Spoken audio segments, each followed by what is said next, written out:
You think you've planned everything in life, from what time you'll wake up in the morning to where you want to be 10 years from now. It all seems like a roadmap you drew yourself. But the truth is, you're not the one writing the real rules of life. And admitting that isn't easy because we fear uncertainty. We try to control the unknown. Our minds stay constantly busy, always thinking, what if I miss something? Always trying to stay one step ahead. But this constant state of alertness doesn't lead to success. It leads to exhaustion, because the more you chase something, the more it slips away from you. And sometimes, life doesn't begin when you try harder. It begins when you finally let go. When you ease off the gas, the doors start opening. Think of the movie Fight Club. Remember the narrator? A corporate guy in a suit by day, battling insomnia and emptiness by night. His life looked perfect on the outside, but felt hollow on the inside. He tried to control every detail, to build a perfect life, but nothing made sense. Until one day, he lost everything. And in that collapse, he found freedom. Because sometimes, you don't gain things by effort, you gain them by surrender. True peace often lives in the space where effort ends. When your mind tries to force something, it pushes it further away. The more you try to control, the more control you lose. And ironically, people often gain the most when they stop trying so hard.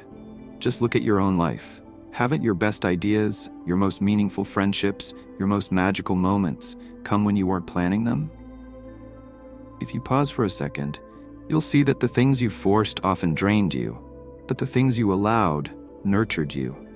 Because life doesn't respond to force, it flows with alignment. You can't swim upstream in a river forever. But if you allow yourself to float, it may carry you somewhere far beyond what you imagined. The more tightly you grip, the more you crack. Control obsession is a mental prison. When you're trying to do everything right, there's no room for mistakes, but it's through our mistakes that we grow. Embracing uncertainty isn't weakness. It's actually the most powerful way to meet life, because uncertainty is filled with infinite potential. And when you try to lock it down, you only feed your fears. But when you let go, your dreams finally start to breathe. That's why you need to learn how to quiet your mind, because the mind is always saying, more, more, more.